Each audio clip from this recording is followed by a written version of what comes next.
Et pourquoi ces âges-là ont porté les noms qu'ils ont portés? Amen. Amen. Nous allions écouter tout cela. Et c'est le prophète qui nous a dit ça. Alors là, on est en train d'évoluer. On a pris le premier âge qui était l'âge de l'Éphèse. Avec comme messager l'apôtre Paul, le prophète de l'âge de l'Éphèse. Ensuite, on a pris l'âge de Smyrne, qui était le deuxième âge de l'Église. Avec comme messager Irénée. Amen. Et aujourd'hui, par la grâce de Dieu, nous allons prendre le troisième âge. Vous allez constater que nous sommes en train de prendre une semaine pour chaque âge. Mais malgré ça, on ne finit pas aussi les âges en question. Parce qu'il y a beaucoup trop de choses. Et le temps nous est imparti. Mais on touche les points nécessaires. Essayez de faire comprendre. Essayez d'emmener l'église à savoir de quoi il s'agit. Amen.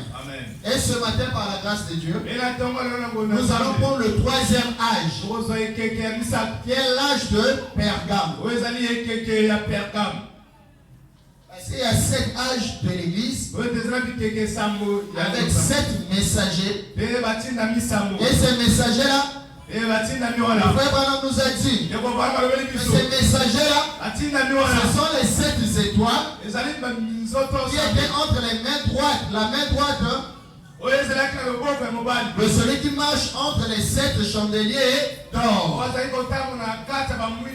Et celui qui marche entre les 7 chandeliers d'or, c'était le Seigneur Jésus-Christ. Amen. Et les messagers des 7 âges, ce sont les 7 étoiles qu'il tenait dans sa main droite. Alors ces 7 messagers-là, il s'agit de Paul pour Éphèse, le premier âge. Irénée pour Smyrne, le deuxième âge. Le prophète Martin pour Pergame, le troisième âge. Le prophète Colomba pour Thyatire, le quatrième âge. Amen. Le prophète Luther pour Sardes, le 5e âge. Ensuite, le prophète John Wesley pour l'âge de Philadelphie, le 6e âge. Et William Marion Branham pour le 7e âge, qui est l'âge de Laodicée. Amen. Alors, ce matin, comme nous entamons le 3e âge, et nous prenons cela toujours dans la Bible, et accompagné des citations du prophète William Branham. Amen. Ce que la Bible a dit, avec l'interprétation que Dieu a donnée à son prophète William Branham, pour transmettre à l'église. Parce que frère Branham est en train de dire, lorsque Dieu a un message pour son église, il donne ce message-là, il donne à un homme. Cet homme-là, c'est un prophète. C'est un messager. C'est une étoile pour cet âge-là. Et c'est cette personne-là qui prendra la parole de Dieu et transmettra cela à l'église. Amen. C'est comme ça que Dieu travaille. Il ne travaille pas dans le désordre. Amen. J'aimerais qu'on puisse lire ça avant de commencer. Si ça ne vous dérange pas. J'ai dit qu'on va entamer avec l'âge de l'église de Pergame. Et c'est là aussi que le prophète est en train de parler de ce que je suis en train de dire. Donc, dans l'âge de l'église de Pergame, prêché le 7 décembre 1960, au paragraphe 73. Frère Branham dit ceci. Voyez, Dieu parle à son messager. Amen. Dieu a un message à transmettre à l'église. Et n'oublions pas, lorsqu'on parle de l'église ici, il s'agit des individus. Quand Dieu a un message à transmettre à l'église, il parle au messager. Amen. Le messager, c'est un prophète, c'est une étoile entre les mains de Dieu. Ensuite, le messager parle aux laïcs. Amen. Les laïcs, ce sont les brebis. Les laïcs, ce sont les brebis. Donc on parle des laïcs ici. Ce sont nous qui nous asseyons pour écouter la parole. Amen. Alors, Dieu parle à son messager et le messager parle aux laïcs. Et alors, c'est ce qui arrive. Voyez-vous, il fait que les laïcs, Dieu fait, il fait en sorte que le messager plutôt fait en sorte que lui et les laïcs demeurent en Dieu. Amen. Dieu parle au messager. Le messager prend ce message-là, il transmet à l'église. Et cela fait en sorte que et le messager et les laïcs qui ont écouté le message puissent demeurer en Dieu. Amen. C'est comme ça que Dieu fait. Voyez-vous, le Saint-Esprit et le Saint-Esprit coule au sein de tout le groupe. Le Saint-Esprit coule dans tout le groupe. Couler, c'est circuler. Hein? Donc, lorsque Dieu donne son message au messager, et le messager prend le message de Dieu, transmet cela au laïc, et lui le messager, et les laïcs demeurent en Dieu. À ce moment-là, le Saint-Esprit peut circuler dans l'église. Est-ce que c'est clair? Amen. Alors, lorsque le message vient, lorsqu'on écoute la parole qui vient de Dieu, nous devons être respectueux, nous devons être attentifs et faire attention à tout ce qui sort. Parce que si réellement le message en question vient de Dieu, cela sera bénéfique pour nos âmes. Si nous y prêtons attention. Et si nous négligeons cela, et que nous ne faisons pas attention à cela, le jugement viendra. Amen. Parce que Dieu, avant de juger un peuple, il les avertit d'abord. Il les parle d'abord. Amen. Alors, sans plus tarder, nous allons nous lever pour lire la parole de Dieu. J'ai voulu attirer notre attention là-dessus avant de commencer. Apocalypse chapitre 2, verset 12 jusqu'à 17. Amen. Lisons la parole de Dieu. Écrit à l'ange de l'église de Pergame. Voici ce que dit celui qui a l'épée aiguë. L'épée aiguë a deux tranchants. Je sais où tu demeures. Je sais que là est le trône de Satan. Amen. Je sais là où tu demeures. Et je sais que là où tu demeures est le trône de Satan. Mais toi, tu retiens mon nom.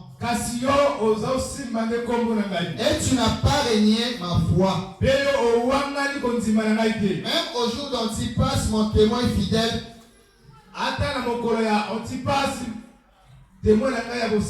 qui a été mis à mort chez vous, là où Satan a sa demeure.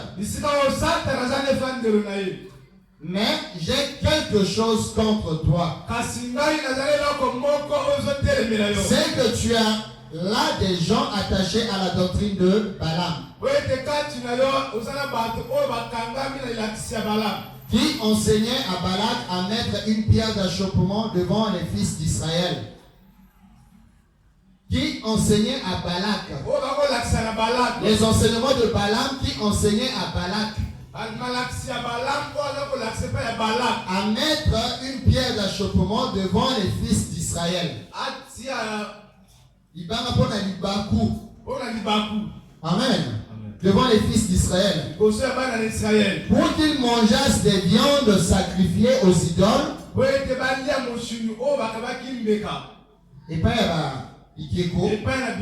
Et qu'ils se livrassent à l'impudicité.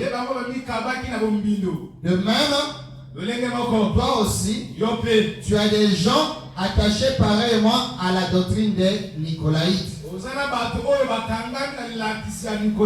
Amen. Verset 16. Réponds-toi donc. Sinon, je viendrai à toi bientôt.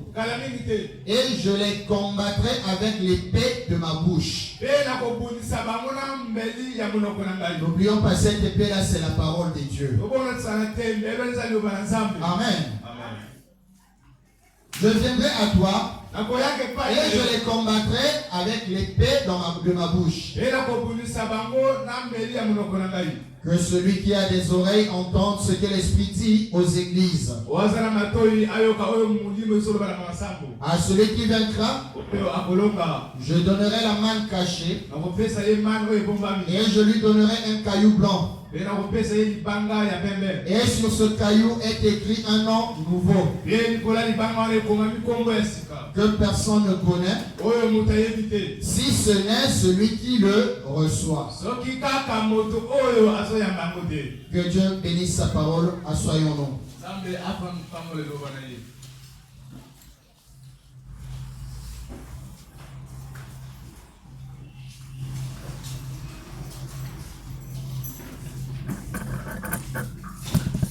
Amen.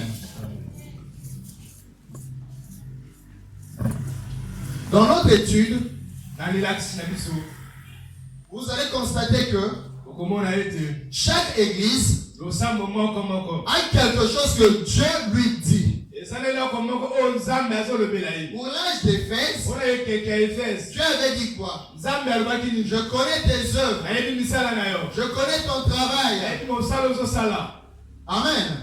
Mais ce que j'ai contre toi, c'est que tu as abandonné ton premier amour. Amen. Pour l'âge de Smyrne, on lui a dit quoi? Ne crains pas que tu vas de ce que tu vas souffrir. Le diable mettrait certains d'entre vous en prison. Mais toi reste fidèle jusqu'à la mort.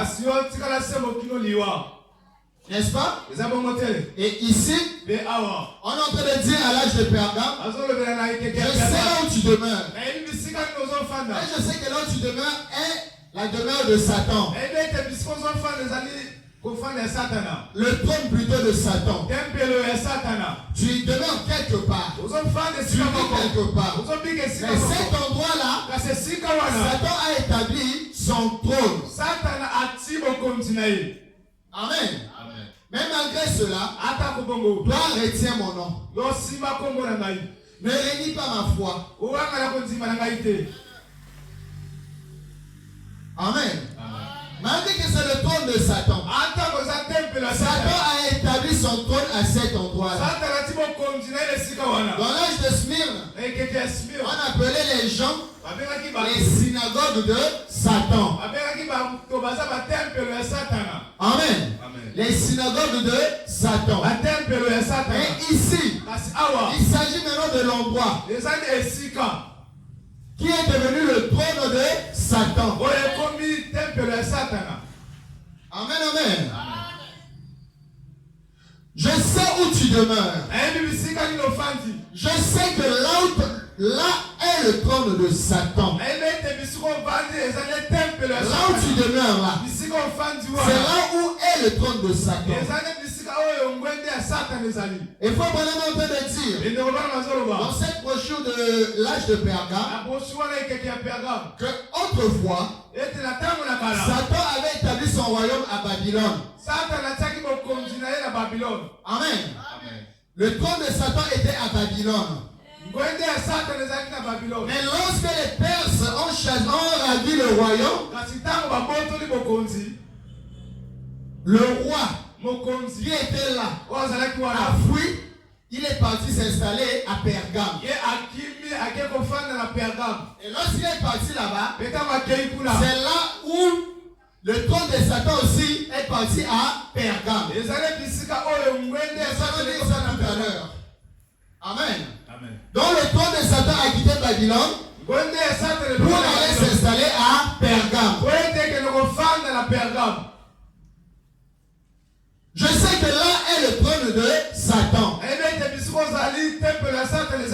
Qu'est-ce que Pergame? Nous avions dit, nous avions lu le prophète plutôt, qui disait que tous les noms qui sont sur les âges de l'église, ce sont les noms des villes. N'est-ce pas? Amen. Ce sont les noms des villes qui se trouvent là-bas en Israël. Que ce soit Éphèse, Smyrne, Pergame, Thyatire, Sardes, Philadelphie jusqu'à l'Odyssée. Ce sont les noms des villes. Mais Dieu a pris ces noms-là pour mettre sur les âges de l'église. C'est par rapport à l'état de ces villes-là et à l'état des gens qui vivaient dans ces villes-là. Amen. Donc Pergame, lorsqu'on parle de Pergame ici, là où Satan a établi son trône, il s'agit d'une ville. Et quoi pendant dire, le trône de Satan est parti là-bas en attendant de créer la nouvelle Babylone. Nous allons y arriver. Je suis en train de donner l'image générale avant d'entrer dans les profondeurs. Amen. Donc, je sais que là est le trône de Satan. Où? À Pergame. Amen. Mais tu retiens mon nom. Tu es mon église. Tu retiens mon nom. Et tu n'as pas régné ma foi. Même au jour d'Antipas, il a été mis à mort chez vous. Antipas était un serviteur de Dieu. Il faisait partie des disciples de Jésus. Pas parmi les 12. Et ceux qui ont reçu Christ après, ils faisaient partie des serviteurs. Amen. Et lui, Rome l'avait tué. On l'avait tué où? À Pergame. Amen. Alors, malgré cela, malgré qu'Antipas a été mis à mort, chez vous, à Pergame, là où Satan a sa demeure, mais tu n'as pas régné ma foi. Donc, ce sont des éloges aussi. Ce sont des éloges. Parce qu'au Kumisa, Pergame. De la même manière qu'on disait à Éphèse, je connais tes œuvres. Je connais le travail de ta main. La même chose on peut le parler à l'église de Pergame. Il est resté fort. Que cette église est restée forte. Parce que dans l'âge de Smyrne, le deuxième âge, Dieu exhortait son église à rester fidèle, à tenir au pont, à rester fidèle jusqu'à la mort. N'est-ce pas? Amen. malgré les persécutions, malgré les tribulations, malgré l'emprisonnement, malgré l'épée, Dieu exhortait son église à rester fidèle jusqu'à la mort. Amen. Et là, c'est le troisième âge qui vient. Et Dieu commence à louer. Ça veut dire que cette église-là était restée ferme. Les persécutions ne les a pas ébranlés. Les persécutions de l'âge de Smyrne, Amen, ne les a pas ébranlés. Ils sont restés fidèles. Ils ont gardé la foi. Ils ont gardé le nom de Dieu. Malgré qu'on tué les gens, parmi ces gens-là, même les serviteurs de Dieu, on les plaçait tous en rang. Et les laïcs et les conducteurs. Et on les tuait. Mais malgré ça, l'église de Pergame a gardé la foi. Est-ce que la Bible dit, tu n'as pas renié ma foi? Tu n'as pas renié ma foi. Tu as gardé mon nom. Alléluia. Tu as gardé mon nom. Tu n'as pas renié ma foi. Mais j'ai quelque chose contre toi. Amen. C'est quoi cette chose? Je suis contre toi parce que parmi vous, il y a des gens qui sont attachés à la doctrine de Balaam. Balaam, c'était un prophète. Je sais qu'il y a des lecteurs qui sont là. L'histoire de Balaam se trouve dans la Bible. Le frère Balaam aussi en a parlé. Balaam, c'était un prophète. Un vrai prophète. Et il a été perverti. Amen. C'était un vrai prophète. Mais il a été perverti. Il faisait maintenant le travail de Dieu pour un gain. Amen. Et lui, on lui a pris. On lui a dit, le roi, je crois que c'était le roi Balak, non? Qui lui a dit, maudit Israël. Moi je vais te payer l'argent. Mais Balaam a essayé de voir comment je peux maudire Israël. C'est impossible de maudire Israël. Parce que Dieu a déjà béni Israël. Dieu a dit maudit soit quiconque maudit Israël. Si moi je maudis Israël, moi-même je serai maudit. Parce que Israël c'est un peuple de Dieu. Mais je sais une chose. Chaque fois qu'Israël se détourne de Dieu, Dieu les frappait. Chaque fois qu'Israël faisait quelque chose qui est contraire à la volonté ou à la parole de Dieu, Dieu les livre entre les mains des ennemis. Alors la seule façon pour moi de pouvoir atteindre mon objectif, pour que je puisse gagner ce qu'on m'a promis, il faut que j'apprenne, il faut que j'enseigne à Israël à faire ce qui est contraire à la parole de Dieu. Quand j'apprenne à Balak comment s'introduire au milieu d'Israël. Et c'est Balaam qui avait emmené le mariage mixte en Israël. C'est lui qui avait fait en sorte que Israël puisse se marier avec les autres nations. Alors que Dieu avait interdit cela à Israël. Elle a dit non, nous sommes tous les enfants de Dieu. Nous sommes tous des créatures de Dieu. Marions-nous, ça va rien faire. Et quand Israël a fait ça, Israël a été frappé. Amen. Donc Balaam a fait. Voilà pourquoi la Bible dit quoi? Les gens se sont attachés à la doctrine de Balaam, qui a enseigné à mettre les pierres d'achoppement devant les fils d'Israël. Devant les fils d'Israël. C'était quoi cet achoppement? Les femmes. Un mariage mixte devant les fils d'Israël, pour qu'ils mangeassent d'abord les viandes sacrifiées aux idoles. Il était strictement interdit aussi à Israël. Les animaux qu'on offre en sacrifice aux idoles, on ne peut pas manger ça.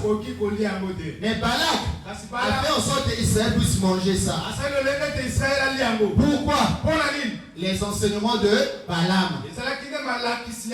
Balaam avait enseigné, emmené ça. Parce qu'il savait, une fois qu'Israël fait quelque chose qui est contraire à la parole de Dieu, ça ne servira même pas qu'on puisse les maudire. Dieu lui-même va les frapper. Amen. Alors, pour qu'ils mangeassent des viandes sacrifiées aux idoles et qu'ils se livrassent à l'impudicité. Et ce mariage-là qui a eu lieu entre les fils d'Israël et les autres nations, là, on a appelé ça quoi? L'impudicité. Kindumba. Amen. C'était sous l'enseignement de Balaam.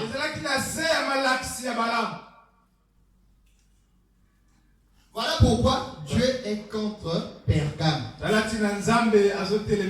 parmi les gens qui sont à Pergame, bien qu'ils ont le nom de Dieu, ils gardent la foi, mais ils suivent l'enseignement de Balaam.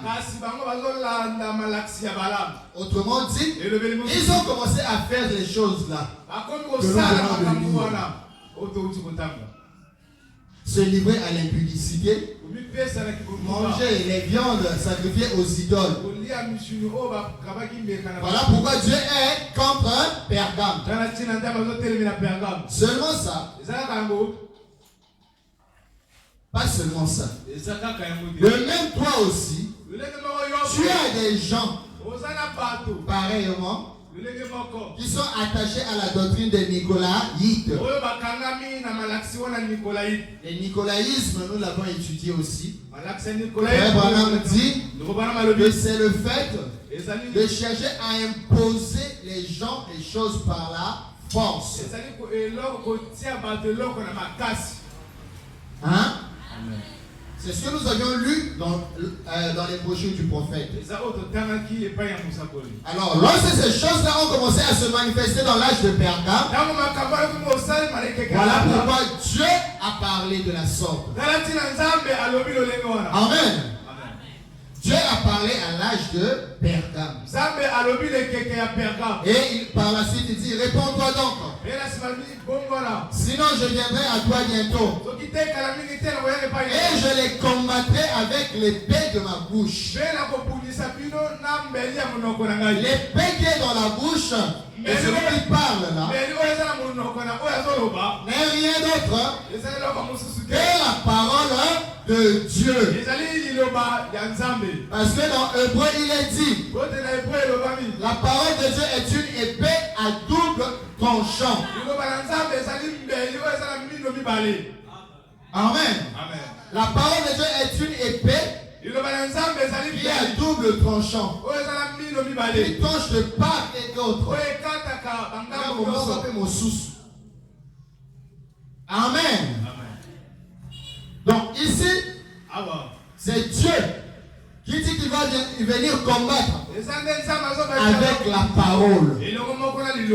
Parce que c'est la parole qui est l'épée qui peut combattre toute fausse doctrine.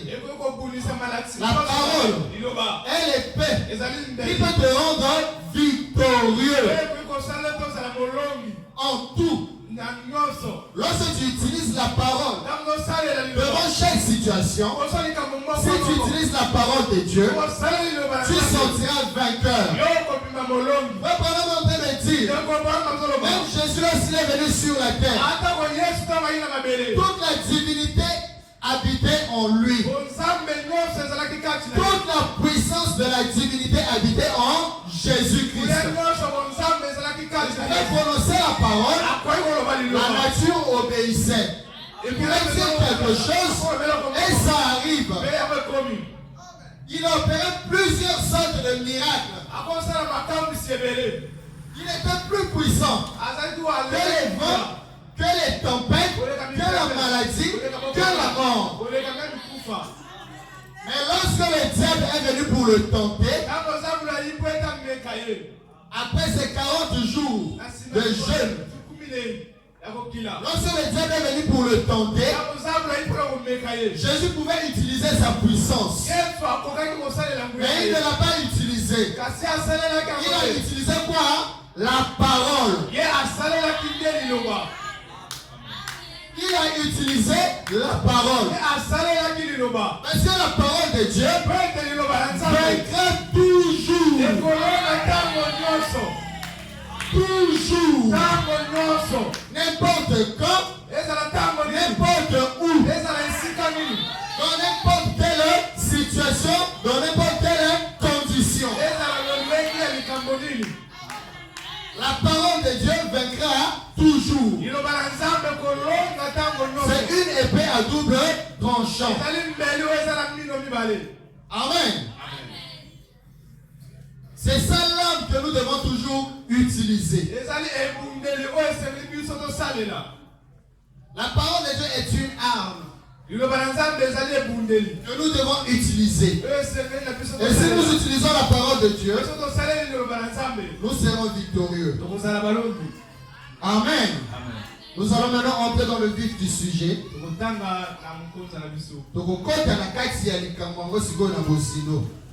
Amen. Nous allons lire le prophète. Au paragraphe 42. L'âge de l'église de Pergame. Nous allons commencer au paragraphe 42. Et nous allons évoluer. Amen. Amen. Ok. Nous étudions les âges. Un âge par semaine. Et quelqu'un manque n'a pas son manque.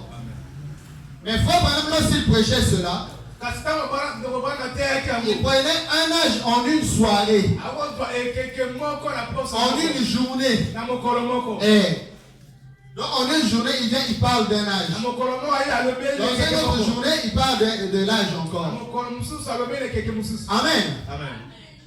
Avant de prendre le paragraphe 42, prenons le paragraphe 5. Vous allez écoutez ce que Frère Branham dit. Frère Branham dit ceci. Vous savez, on ne peut jamais terminer ces âges de l'église. On ne pourra jamais terminer cela. Amen. Pourquoi? Parce qu'il y a tant de choses à l'intérieur. Beaucoup de choses à dire. Beaucoup de choses à apprendre. Beaucoup de choses à comprendre. Amen. Et aujourd'hui, alors que j'étudiais cet âge, ce que nous allons commencer aujourd'hui là. Alors que j'étudiais cela, j'ai dit à ma femme, oh là là, là c'est le frère Branham qui parle. Hein. Juste avec ça, ce que je suis en train d'étudier là, juste avec ça, j'ai assez de matière pour alimenter pour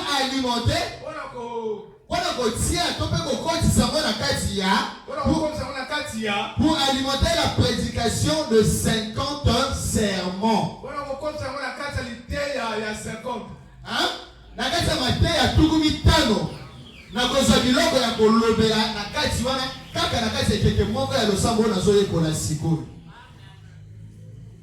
Je ne sais pas si on comprend. Amen. C'est juste. Mais tout ce qu'on peut faire, c'est juste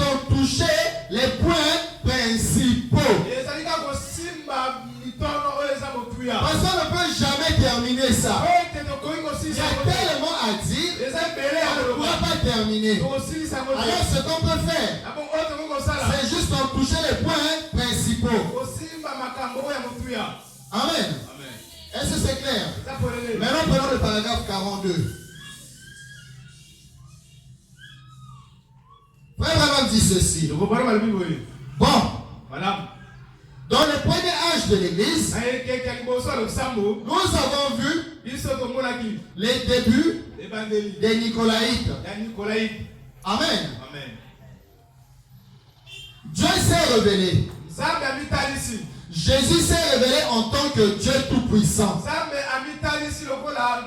C'est là où nous avions commencé, non? La révélation de Jésus-Christ. C'est là que nous avions commencé. Jésus-Christ s'est révélé comme étant le Dieu Tout-Puissant. Comme étant l'alpha et l'oméga. Le premier et le dernier.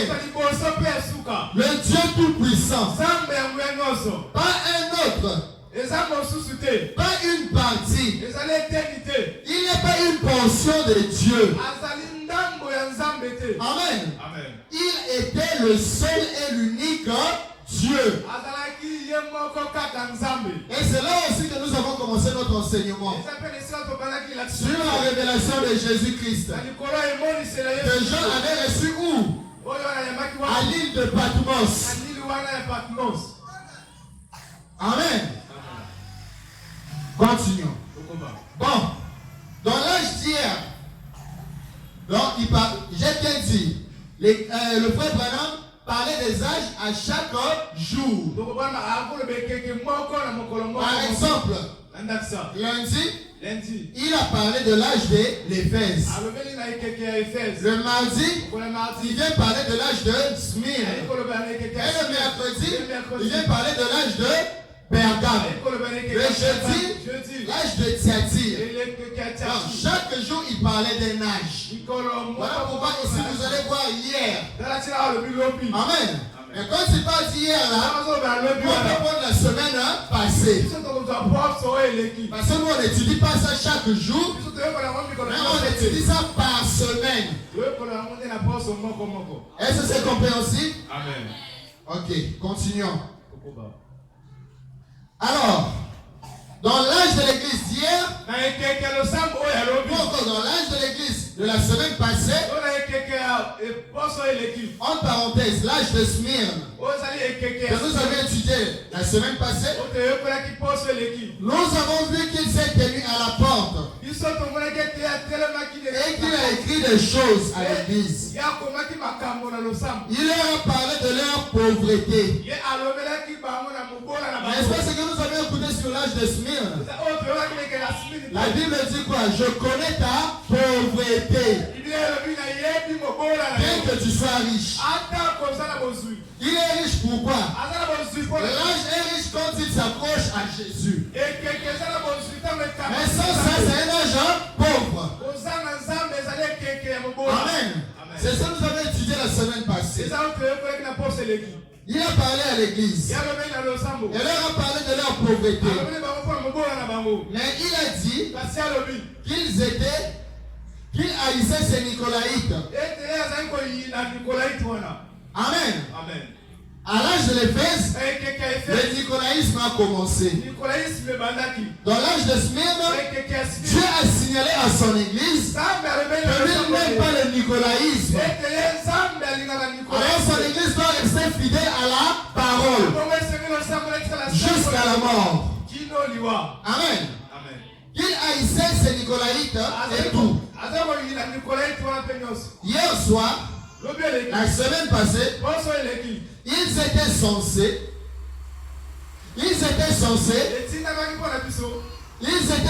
recevoir la couronne des martyrs. Lorsqu'on parle de la couronne des martyrs ici, c'est la couronne de vie qui a été promise. Amen. Parce que la Bible dit quoi? Sois fidèle jusqu'à la mort. Et si tu parviens à vaincre, malgré les persécutions, malgré l'emprisonnement, malgré la mort, si tu restes fidèle jusqu'à la fin, c'est alors que tu auras une couronne de couronne des martyrs. Pourquoi? Parce que les gens ont été tués. Amen. Amen. Les martyrs sont des gens qu'on tue pour une cause. Les gens qui soutiennent une cause et ne veulent pas relâcher. Dès que la mort vient, ils soutiennent toujours leur cause. Amen. Ils étaient censés recevoir la couronne des martyrs. Il leur a été dit de ne pas avoir peur jusqu'à la mort. N'est-ce pas ce que nous avons lu dans l'âge de Smyrne? Amen. Donc nous sommes dans la même pensée. C'est la continuité de ce que nous étudions. Alors continuons. Il leur a été dit de ne pas avoir peur jusqu'à la mort. Il serait avec eux. Qui? Jésus. Christ sera avec eux. Même à la mort, il sera avec eux. Dans la prison, il sera avec eux. Dans les persécutions, il sera avec eux. Alors ils ne peuvent pas avoir peur. Ils ne peuvent pas avoir peur parce que lui-même Jésus, le Dieu Tout-Puissant, le propriétaire de l'Église, sera avec eux même jusqu'à la mort. Alléluia. Et après cette mort-là, ils auront une couronne de vie. Et en étudiant les prophètes, nous avions compris que cette couronne de vie-là, c'est la vie éternelle. Parce qu'après avoir reçu cette couronne de vie, ils ne vont plus souffrir de la seconde mort. Et dans cette brochure de l'âge de l'église de Pergame, nous allons y arriver. Le frère Branham dit, la seconde mort, c'est la mort spirituelle, la mort de l'âme, qui est la séparation totale avec Dieu. Amen. La chair va mourir. Malgré que la chair va à la mort, Jésus-Christ est là avec toi. Amen. Malgré que la chair va être peut-être pendue, peut-être que ça sera crucifié, peut-être que ça sera poignardé, peut-être que on va lâcher cela aux chiens pour que les chiens puissent manger.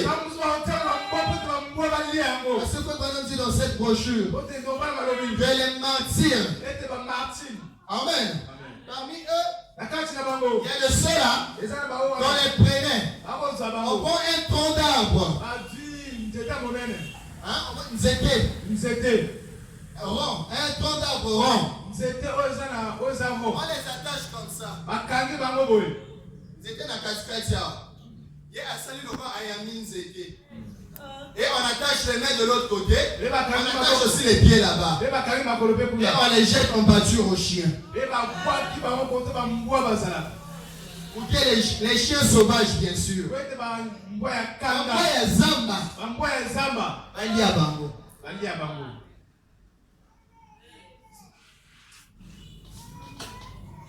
C'est ça la persécution dans laquelle est passée l'église. Dans la degré. Niveau de souffrance. Donc les chiens commencent à bouffer la personne étant vivant.